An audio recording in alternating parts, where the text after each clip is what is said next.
आप सब? I hope कि बहुत अच्छे होंगे बच्चे लोग। आज क्लास 12 का चैप्टर 2 का सॉल्यूशन चल रहा है। लास्ट क्लास में हमने 5 क्वेश्चंस को कंप्लीट कर लिया था। आज का जो क्वेश्चन है फिर हम लोग 5 स्टार्ट करेंगे। ये क्वेश्चन किसका है भैया? ये है एनसीईआरटी सॉल्यूशन, क्योंकि बोर्ड के एग्जामिनेशन में बहुत ही ज्यादा इंपॉर्टेंट है ना। और बोर्ड के एग्जामिनेशन से हम लोग कनेक्ट करते हैं अपने नीट के एग्जामिनेशन को, क्योंकि अगर इसे हम लोग बारीकी से पढ़ेंगे, इसके ईच एंड एवरी सेक्शंस को लाइन बाय लाइन देखेंगे, तो हमारे एमसीक्यूज जो नीट के क्वेश्चंस में आता है और दिया जाता है वो भी यहाँ पे लड़ सकता है। तो चलिए स्टार्ट करते हैं अपने छठे नंबर प्रश्न को। क्या कहता है छठा नंबर प्रश्न? 6 नंबर क्वेश्चन कहता है कि with a neat diagram explain the 7 cell 8 nucleated nature of the female gametophyte. हम लोग समझते हैं कि फीमेल गैमेटोफाइट बनने के लिए इसे किस प्रोसेस से होकर गुजरना पड़ता है बच्चों लोग? इसे सर एक प्रोसेस कहते हैं हम लोग, जिसका नाम है एमएमसी। क्या नाम है? एमएमसी। और इस जब फीमेल के बारे में सर ये बात करता है तो हम लोग कहते हैं कि ये एम जो होगा वो मेगा कहलाएगा। क्या कहलाएगा? मेगा। मेगास्पोरोजेनेसिस कहते हैं ना। मेगास्पोर मदर सेल से जो ओव्यूल बनता है, जिसमें से 4 एंड होते हैं, 3 डिसेंडेंट हो जाता है, एक फंक्शनल होता है। जब एक होता है तो इसे हम लोग मोनोस्पोरिक डेवलपमेंट भी बोलते हैं, और ये जो बनता है वो फीमेल गैमेटोफाइट कहलाता है। फीमेल गैमेटोफाइट एक समय में फिर ये एक न्यूक्लियस जो होता है ये फिर आगे जाकर और फंक्शनल होता है। 1 से 2 बनेंगे, 2 से 4 बनेंगे और 4 से 8 बनेंगे। ओके, ये कहा क्वेश्चन में कि एक नीट डायग्राम जो हमारे पास ये है ना डायग्राम, और कहता है 7 सेल एक न्यूक्लिएटेड स्टेज को आपको बताना है कि कैसे क्या है। तो सबसे पहले हम लोग यहाँ पे एक बात को समझेंगे। जो फीमेल गैमेटोफाइट है, एम्ब्रियोसाइट जिसे हमने नाम दिया है, ये डेवलप करता है सिंगल फंक्शनल मेगास्पोर से, जो मैंने अभी नाम दिया। जब ये सिंगल फंक्शन मेगास्पोर से बना तो इसे हम लोग बोलते हैं मोनोस्पोरिक डेवलपमेंट। ओके, आपका नीट का क्वेश्चन कैसे कर सकता है?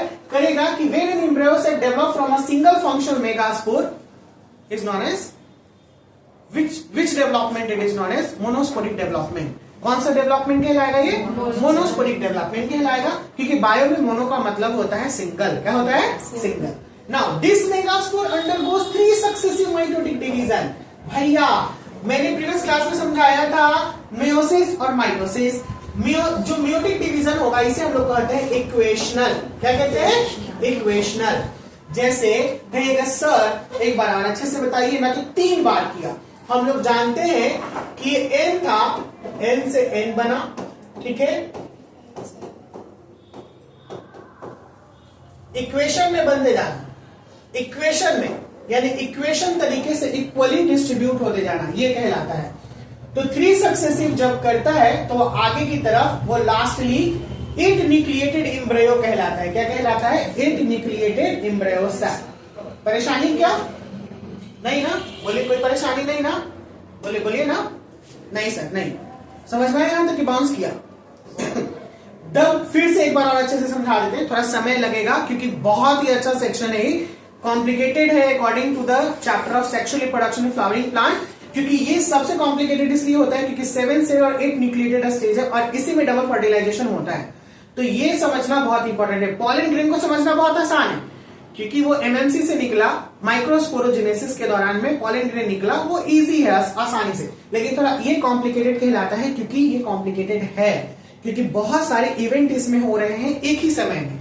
इवेंट क्या हुआ? फीमेल गैमेटोफाइट एक से डेवलप हुआ सिंगल फंक्शनल से, फिर यही मोनोस्पोरिक डेवलपमेंट की वजह से ये बना ओव्यूल। ये ओव्यूल आगे जाके और 3 सक्सेसिव माइटोटिक डिवीजन करता है, जिसमें से 8 न्यूक्लिएटेड एम्ब्रियोसाइट बनाता है।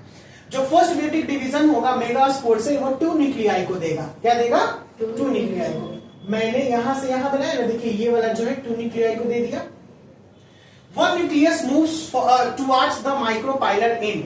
एक न्यूक्लियस जो होता है, जैसे जब यहां पे बनाओगे तो एक यहां और एक यहां आ जाएगा, दोनों अपोजिट पोल में चला जाता है। मैंने फिगर में ऑलरेडी समझा रखा है इन सारे बातों को, क्लियर कीजिएगा, याद कीजिएगा। पहला वाला में एक माइक्रोपाइलर और दूसरा चला जाए इंड के पास चला जाता है ना, 2 इंड होता है ना। हमने बताया था एक ओव्यूल का 2 इंड होता है, एक होता है चलाजा इंड और एक होता है माइक्रोपाइलर इंड। तो ये दोनों इंड के पास चला गया एक एक न्यूक्लियस। अब यहां से then These nuclei divide at their respective ends and redivide to form 8 nucleated stages. ये फिर से आगे respective ends के पास यानी यहीं पे इस तरीके से बनते जाते हैं और respective कितना निकाल दिए 8 nucleated stage बन गया इसमें 8. As a result, there are 4 nuclei each at the both end. इस तरीके से ये एंड पे 4 न्यूक्लियाई और ये एंड पे 4 न्यूक्लियाई. ऐसे हम लोग बोल सकते हैं कि अगर ये माइक्रोपाइलर एंड है तो ये चला जाए एंड हो जाएगा. इसे नॉर्थ भी मान सकते हैं और आप इसे साउथ भी मान सकते हैं. अकॉर्डिंग टू योर सिचुएशन कुछ भी मान सकते हैं. कहेगा सर आप थोड़ा सा इसे वो वाला जो आप कह रहे हैं अगर वो फिगर यहाँ पे होगा तो और अच्छा होगा सर. वो फिगर तो दिया नहीं है. ठीक है, तो वो फिगर हमें दिखाने के लिए थोड़ा सा हमको वक्त देना पड़ेगा आपको.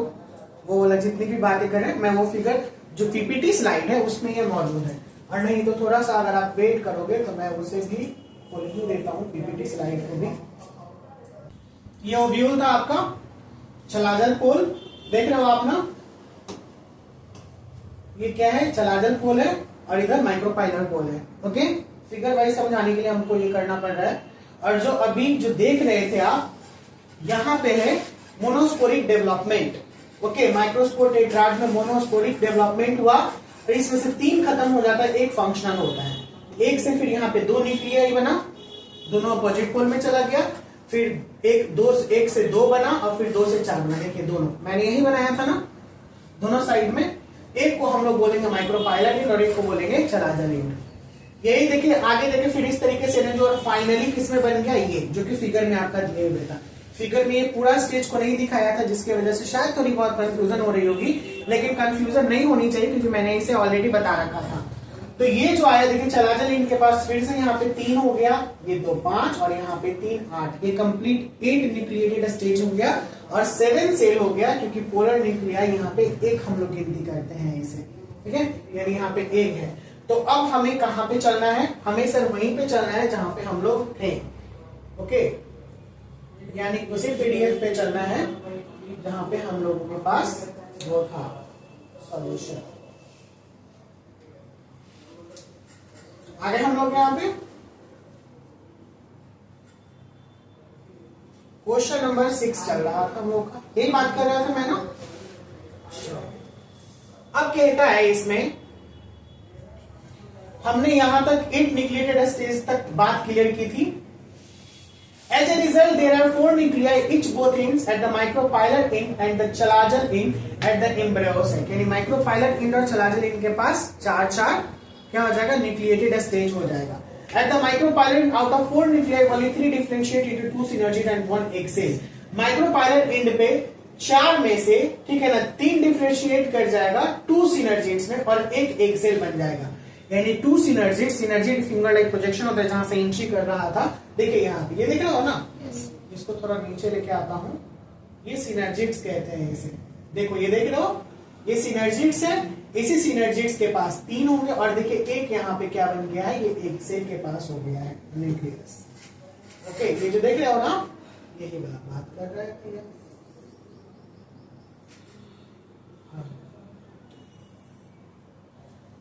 कहता है क्या लिखा है 4 nuclei, only 3 differentiated in 2 synergids and 1 egg cell. Together they are known as egg apparatus. ये साथ में इसको हम लोग क्या बोलेंगे, egg apparatus बोलेंगे. क्या बोलेंगे, egg apparatus. दिक्कत नहीं. अब आते हैं नीचे. As a result ये तो हो गया in the embryo. At the micropylar end, out of 4 nuclei, only 3 differentiate into 2 synergids and egg cell. Together they are known as egg apparatus. Similarly, at the chalazal end, 3 out of 4 nuclei differentiate as antipodal ends. ये जो देख रहे हो ना 4 में से 3 nuclei, इसे क्या नाम दे दिया, एंटीपोडल चलाजल के पास. और the remaining 2 cells of the micropylar at the chalazal end move towards the center and known as the polar nuclei. और ये जो इसमें से 2 बचता है ये सेंटर पे चला है जिसको हमने नाम दे दिया पोलर न्यूक्लियाई. और ये 2 में है. टोटल कंप्लीट 8 न्यूक्लिएटेड का अरेंजमेंट हो गया है. यही कहा. थोड़ा सा और इसे ऊपर लेके आता हूं. कहता है कि the remaining 2 cells move toward, तो ये आ गया यहां पर सेंटर पे, are known as the polar nuclei which are situated at the large central cell, जो कि large central cell के रूप में वहां पे मौजूद है. हेंस एट द मैच्योरिटी, जब ये मैच्योर होता है, जो फीमेल गैमेटोफाइट है वो दिखता है 7 सेल्ड स्ट्रक्चर, लेकिन इसके पास एक न्यूक्लिएटेड होता है। हमने प्रूव कर दिया।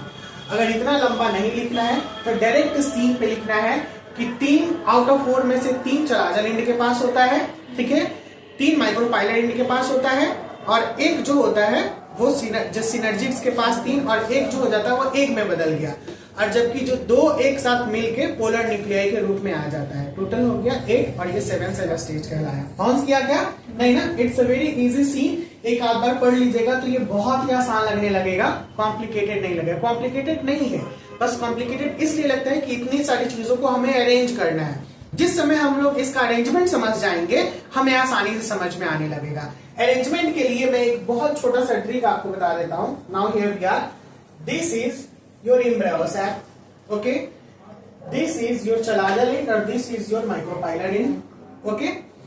यहां पे सिनर्जिड था, है ना, सिनर्जिड के पास 2 ऑलरेडी मौजूद है जो कि 3 था, और एक यहाँ पे एक सेल बना दिया। कोई परेशानी नहीं ना। यहाँ पे फिर ये 3 चलाजल इनके पास था जो कि ये तीनों, और पोलर न्यूक्लियाई यहां से टुवर्ड्स करके ये पोलर न्यूक्लियाई बन गया। यही है ना, बस यही है, कुछ है ही नहीं, यही है आपका, यही बनाया हुआ है। जो कि अगर आपको कॉम्प्लिकेटेड लगता हो, मैंने बहुत आसान से इसे समझा दिया है। Okay, done. Not to be bounce, bounce तो नहीं करेगा। चलिए, now we are in the next page. Question number 7 बहुत ही आसान है। सर, आपको तो सब क्वेश्चन में आसान लगता है, मेरे नजरिए से देखिएगा ना, हम तो कोसेंगे आपको कैसे सर को आसान पढ़ लेना है। सर टीचर है इसीलिए सर को सब आसान लगता है। नहीं नहीं, बोलो बोलो। लेकिन अगर हम बैठेंगे तो हमको सब बाउंस करता है, लगता है आप मेरे जगह आके बैठे, बस वही चीज है। तो मेरे जगह आ जाओ। Now here we are, the question number 7. नीति जी समझिएगा, कहता है what are Chasmogamous flower can cross pollination occur in Clistogamous flower, give reason for your answer। ये जो लिया है पॉलिनेशन से लिया है, किससे लिया है? पॉलिनेशन। पॉलिनेशन कितने प्रकार का? 3। पॉलिनेशन क्या था? 2 प्रकार का, एक सेल्फ और दूसरा क्रॉस। पॉलिनेशन ऑटोगैमी और कैस्मोगैमस। देखो यहाँ पे ऑटोगैमी, गिटोनोगैमी और जीनोगैमी, ये 3 था। यही वर्ड हम पूछ रहे थे कि ये क्या होगा। सेल्फ में ही वर्ड हो जाता है ऑटो, ऑटो का मतलब होता है सेल्फ। क्या होता है? सेल्फ, ठीक है। गिटोनोगैमी जो हो जाता है ये ट्रांसफर ऑफ पॉलिन ग्रेन, तो ये दोनों एक एग्जांपल हो जाएगा इसका सेल्फ पॉलिनेशन का। यही यहाँ पे देखो क्लिस्टोगैमस फ्लावर और कैस्मोगैमस फ्लावर लिखे हुए हैं, और यही क्वेश्चन में यहां पे था। क्वेश्चन नंबर 7 मैंने एक सेल्फ बताया और एक क्रॉस बताया। इसी सेल्फ के बारे में बात कर रहा था कि क्या होगा। मैं 2 ऑप्शन दे रहा था, लेकिन एक छोटा सा वर्ड आप लोग नहीं बता पाए। एक होता है ऑटोगैमी, दूसरा होता है गिटोनोगैमी, और तीसरा होता है जीनोगैमी। जीनोगैमी कंप्लीट, हाँ, क्रॉस पॉलिनेशन को दिखाएगा, क्योंकि इसमें एक प्लांट जो होगा वो डिफरेंट प्लांट के साथ करता है। प्लांट अलग है, सेम स्पीसीज का। ऑटोगैमी में एक प्लांट का सेम फ्लावर का ही स्टिग्मा स्टाइल ओवरी पे आके गिरेगा, और गिटोनोगैमी में एक प्लांट का सेम फ्लावर, ठीक है ना, सिमिलर प्लांट का, हाँ, ये जो प्लांट का सिमिलर प्लांट का अनदर फ्लावर पे, सिमिलर प्लांट का सेम फ्लावर पे, और डिफरेंट प्लांट का डिफरेंट फ्लावर पे ये होता है। ये पूरा सीन था। अब यही यहाँ पे आपको लिख दिया है। हर एक कुछ जो मैंने पढ़ाया है वही एनसीईआरटी के क्वेश्चंस में आपको लिख के पूछ रहा है। Whether chasmogamous flower can cross pollination occur in the cleistogamous flower, give reason your answer. There are 2 types of present plant namely, एक है ऑक्जेलिस और वायोला, जो कैस्मोगैमस और क्लिस्टोगैमस फ्लावर का एग्जांपल है, दिखाता है। कैस्मोगैमस फ्लावर वैसे फ्लावर होते हैं जिनका एंथर एक्सपोज्ड होता है और स्टिग्मा सिमिलर फ्लावर होता है अदर स्पेसीज का। यहाँ पे क्रॉस पॉलिनेशन नहीं हो पाएगा, can not occur in cleistogamous flower, क्योंकि क्लिस्टोगैमस फ्लावर का ओपन होता ही नहीं है स्टिग्मा, ठीक है ना, ताकि वो उसका एंथर से ये गिर पाए। Also the anther of stigma lie close to each other this flower, hence only self pollination is possible in this flower. और इसका जो होता है जैसे कि हम लोग कहते हैं यहाँ पर ये एंथर हो गया और इसी के एकदम सेम साइज में इसका पिस्टिल भी होता है, यानी मेल पार्ट फीमेल तुरंत यहां से, और ये खुला भी नहीं होता है फ्लावर, ये फ्लावर पैक होता है, तो दूसरा फ्लावर का तो आ नहीं सकता है। तो ये क्या कहला है, इसमें क्रॉस पॉलिनेशन संभव नहीं है। किसमें? क्लिस्टोगैमस फ्लावर में, क्योंकि ये केवल सेल्फ पॉलिनेशन करेगा, वही यहाँ पे पूछा है। समझ में आया? कोई डाउट? बाउंस नहीं हुआ कि थोड़ा कॉम्प्लिकेटेड हो गया? नहीं ना। एक बात याद है, क्लिस्टोगैमस फ्लावर में क्रॉस पॉलिनेशन नहीं होगा, केवल सेल्फ पॉलिनेशन होगा। दो प्रकार के एग्जांपल यहाँ पे दिए, ऑक्सिलरीज और वायोला। ठीक है, कैस्मोगैमस और क्लिस्टोगैमस फ्लावर का। कैस्मोगैमस का एक्सपोज्ड एंथर होता है जो दूसरे स्पेसीज के साथ में, तो यहाँ पर पॉसिबिलिटी है, लेकिन क्लिस्टोगैमस में पॉसिबिलिटी नहीं है। क्वेश्चन नंबर 8वां कहता है mention two strategies evolve to present self pollination in flower. दो स्ट्रेटेजीज को बताना है, तो बहुत आसान स्ट्रेटेजीज है। सिंक्रोनाइज होना चाहिए सेल्फ पॉलिनेशन के लिए ना, बोल रहा है टू सेल्फ पॉलिनेशन। स्टिग्मा जो अस्टामेन और पिस्टिल दोनों सिंक्रोनाइज होना चाहिए, तो सेल्फ पॉलिनेशन आसान हो जाएगा। और एक तरीके से वो फ्लावर ओपन नहीं होना चाहिए, क्लोज होना चाहिए। देखिए शायद इसमें क्या क्या बताया है, इसको भी हम लोग देख के चलते हैं।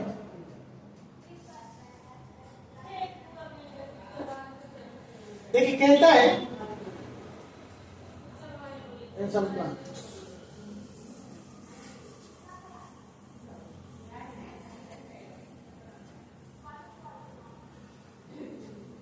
देखिए क्या कहता है ये कि mention two strategies evolve to prevent self pollination in flowers. Self pollination involves the transfer of pollen from stamen to the pistil of the same flower. यानी सेल्फ पॉलिनेशन इसको बोलते हैं कि जो इन्वॉल्व्स होगा पॉलन का ट्रांसफर करना है। पॉलन कहां से रिलीज होता है? स्टैमेन से। कहां पे जाना है? पिस्टिल पे जाना है। किसका? सेम फ्लावर का। जो मैंने अभी कहा कि एक प्लांट है, ये पकड़ना है, एक प्लांट का ये फ्लावर है, ओके। ये फ्लावर का एंथर से इसके स्टाइल के ऊपर चला जाना, इसी को हम लोग कहते हैं self pollination. Two strategies that evolve to prevent self pollination flower as follow। दो स्ट्रेटेजीज है, दो रणनीति है।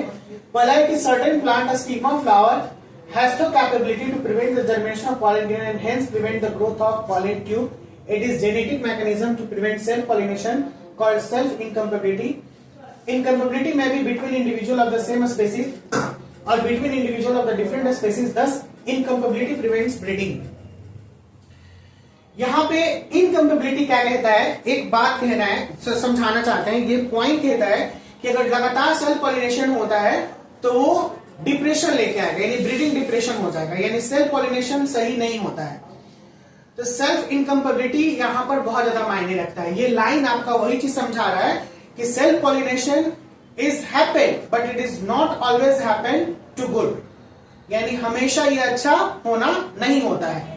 कहता है कि कुछ प्लांट ऐसे होते हैं जिनका स्टिग्मा, यानी जो फ्लावर का स्टिग्मा जो होता है, स्टिग्मा यानी फीमेल पार्ट, ये has the capability to prevent germ, यानी इसका अपने आप में ही जर्मिनेशन को प्रिवेंट करने की क्षमता रखता है पॉलन ग्रेन से।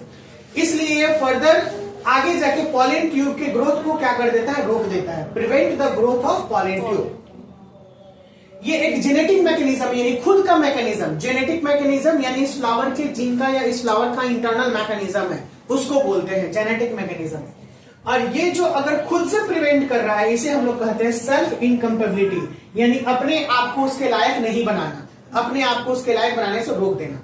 यानी अगर पॉलन ट्यूब होगा तो तुरंत चला जाएगा और उसमें सेल्फ फर्टिलाइजेशन हो जाएगा, वही नहीं बनने दिया तो क्या होगा? क्या फर्टिलाइजेशन नहीं होगा। तो सेल्फ इनकम्पेबिलिटी, तो ये बात क्लियर हो गया कि इनकम्पेबिलिटी होने की वजह से सेल्फ पॉलिनेशन यहां पे रुका। दूसरा, in some plants the gynoecium mature before the androecium और वाइस वर्सा।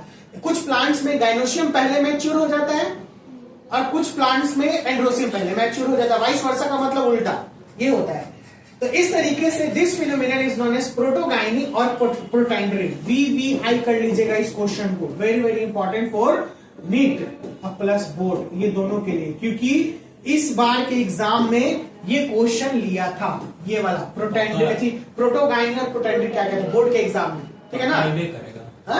कंफर्म है ये करेगा। वीवीआई है ये, इससे रिलेटेड कुछ और बदल के क्वेश्चन कर सकता है क्योंकि इस बार के बोर्ड के एग्जाम में दिया है आपका, मतलब है तो नीट में भी आ सकता है क्योंकि इसका औकात है, रखता है, तो डीप है, अच्छा बात है, अच्छी बातों को करना, ध्यान देना है। कुछ प्लांट्स गाइनोशियम पहले मैच्योर हो जाएगा और एंड्रोशियम पहले मैच्योर हो जाएगा सर्टेन प्लांट्स में, वाइस वर्सा का मतलब वही हुआ। तो जब पहले मैच्योर होगा तो छोटा है, तो उसके लिए तो फिर दूसरे से वो मैच्योर करेगा ही करेगा। इमेजिन करते हैं घर में हंसी आएगा, एक ऐसा एग्जांपल देने वाले हैं, घर में जो सबसे पहले बड़ा बच्चा होता है वही शादी करता है ना, छोटों को तो ब्याह नहीं करवाएगा, बड़ों को करवा देता है, तो उसका उम्र हो गया। तो उसी तरीके से एक प्लांट में अगर गाइनोशियम पहले मैच्योर हो जाती है तो डेफिनेटली वो एबल है कि वो दूसरे फ्लावर से भी मेट कर सकती है, अपने फ्लावर से नहीं, क्योंकि उसके फ्लावर का एंड्रोसियम छोटा है, अभी मैच्योर हुआ ही नहीं है। तो मैच्योर हुआ नहीं तो पॉलन ग्रेन तो रिलीज करेगा नहीं, अच्छा पॉलन ग्रेन रिलीज नहीं करेगा तो वो क्या हो जाएगा, क्या हो जाएगा,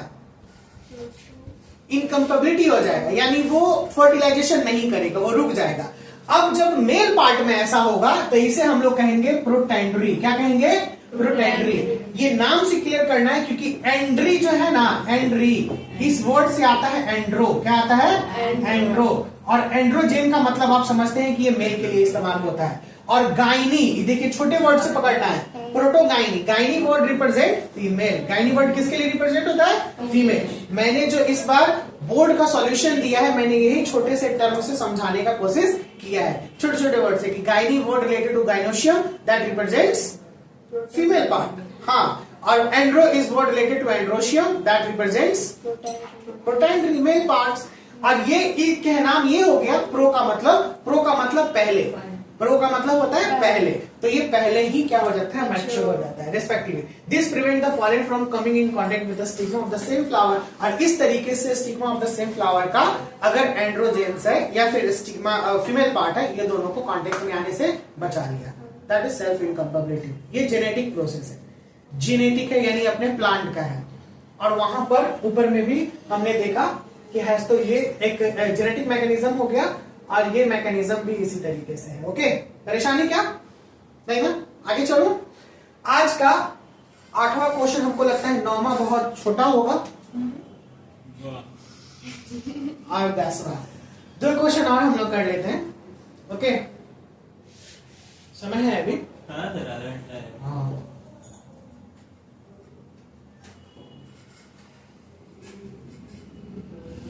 दोनों बहुत आसान क्वेश्चन है, तुरंत हो जाएगा, आपके लिए टेंशन ना को लेने का नहीं, तुम्हारे लिए भी हम बता रहे हैं ना, बहुत आसान हो जाएगा। अभी जो बताया वो तो आसान लगा ही आप लोगों को, तो आइए देखते हैं। क्वेश्चन नंबर 9 कहता है, वही क्वेश्चन से रिलेटेड है, व्हाट इज सेल्फ इनकम्पेबिलिटी। चुपचाप ऊपर वाला उठा के नीचे का डाल दोगे तो भी आंसर हो जाएगा।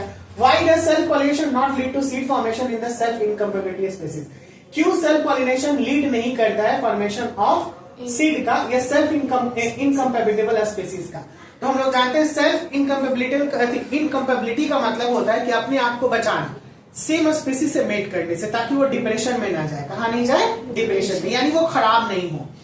कहता है self incompatibility is a genetic mechanism, is a angiosperm that prevent self pollination. ये एक जेनेटिक मैकेनिज्म है एंजियोस्पर्म का। एंजियोस्पर्म का मतलब होता है फ्लावरिंग प्लांट। क्या होता है भैया, फ्लावरिंग प्लांट, एंजियोस्पर्म का मतलब। तो ये इसके पास एक स्पेशल फीचर होता है जेनेटिक मैकेनिज्म, जिससे ये अपने आप को बचाता है, और इसी को हम लोग कहते हैं self incompatibility.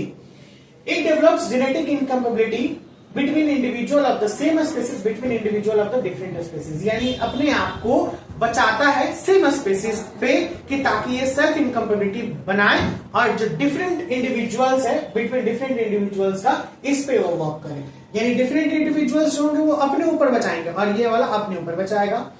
The plant which exhibit this phenomenon have the ability to prevent germination of pollen grain and thus prevent the growth of pollen tube or the stigma of the flower। इस तरीके से जो plant है ये ऐसे phenomenon को दिखाता है कि खुद से जर्मिनेशन को वो बचा दे, पॉलन ग्रेन को, इसीलिए पॉलन ट्यूब को ग्रोथ करने से बचाता है। स्टिग्मा ऑफ द फ्लावर में पीछे वाला रिपीट किया ना, पॉलन ट्यूब को ग्रोथ करने से बचा दिया। इसीलिए मैंने कहा कि उसे भी आप उठा के यहाँ पे लिख सकते हैं, बस खाली एबिलिटी। और जेनेटिक एक्सप्रेशन भी बताया कि ये जेनेटिक एक्सप्रेशन है, यानी खुद फ्लावर का जेनेटिक नेचर है कि ऐसे करेगा। This prevent the fusion of gamete along the development of embryo. ये एम्ब्रियो के डेवलप करने से बचाता है क्योंकि फ्यूजन को ही ये रोक देता है और इस हिसाब से सीड फॉर्मेशन नहीं होता है। ओके क्योंकि फ्यूजन होगा तभी तो सीड फॉर्मेशन होगा, एम्ब्रियो सैक बनेगा, एम्ब्रियो बनेगा, सीड फॉर्मेशन होगा। Okay now 10th number question is very easy, इसलिए इजी क्योंकि आपको ये पता है कि बैगिंग और इमैस्कुलेशन क्या होता है। आई थिंक केवल बैगिंग ही पूछ रहा है, नहीं इमैस्कुलेशन भी दे ही दिया है। What is bagging technique, how it is useful to a plant breeding programme. तो बैगिंग का मतलब हमने पढ़ा था कि सर जो ये मैंने पार्ट बनाया है सर, ये है एक पिस्टिल का पार्ट सर, जिसमें स्टिग्मा स्टाइल ओवरी आ गया सर, हो गया ना स्टिग्मा स्टाइल सबसे नीचे वाला ovary.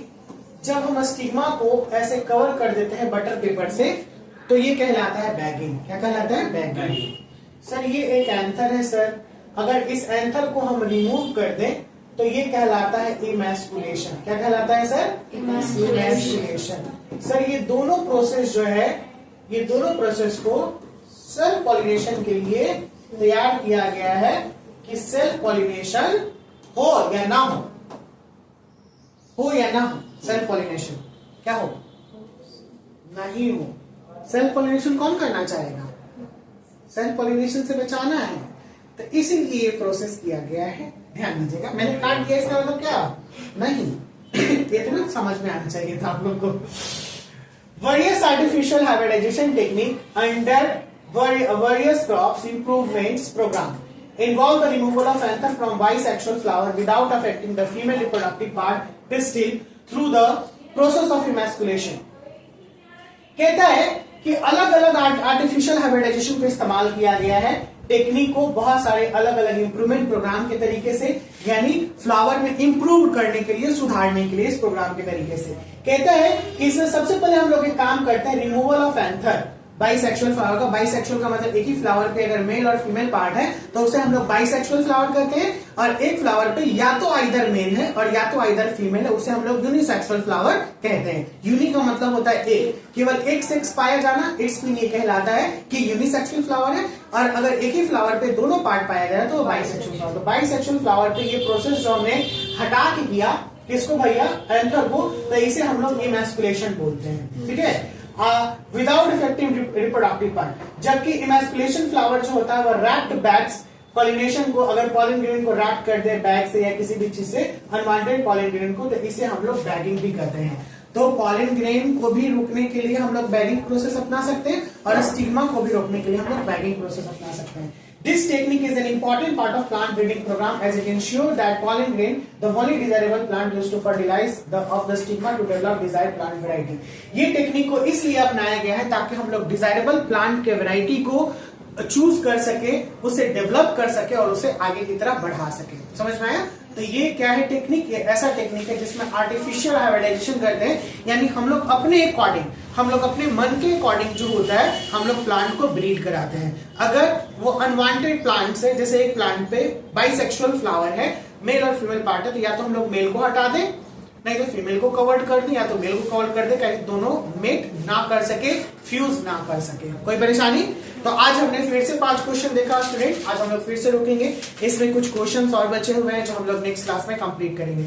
If you any doubt then ask me, और प्लीज आप लोग रिवाइज कीजिए पीछे वाले सेक्शंस को, क्योंकि बहुत पढ़ा हुआ चीज है, मैं पूछूं तो उसके कुछ सवाल दीजिए, क्योंकि सॉल्यूशन चल रहा है।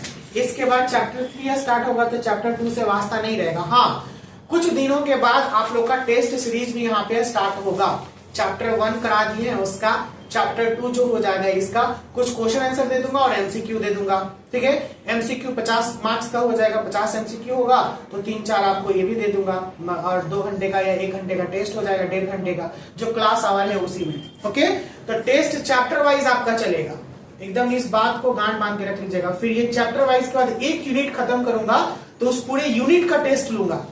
1 2 3 4 यानी 4 चैप्टर है यूनिट में।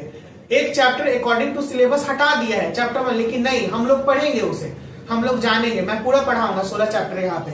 लेकिन अगर आपको एग्जामिनेशन के लिए तैयारी करना है, लेकिन देखिए मत कीजिएगा, क्योंकि बोर्ड में इस बार चैप्टर 1 से मोर देन 10 क्वेश्चन थे, तो क्यों ही छोड़ना है? बेवकूफी है ना। नहीं पढ़ेंगे तो पता कैसे चलेगा, मार्क्स कैसे आएगा, गड़बड़ हो जाएगा। तो सब कुछ पढ़ना है और सब कुछ जानना है। ओके, तो जो बात बोल रहे हैं उसे दिमाग में बैठा के रखना है। बाकी मिलते हैं हम लोग अगले क्लास में। Bye bye, take care, see you soon.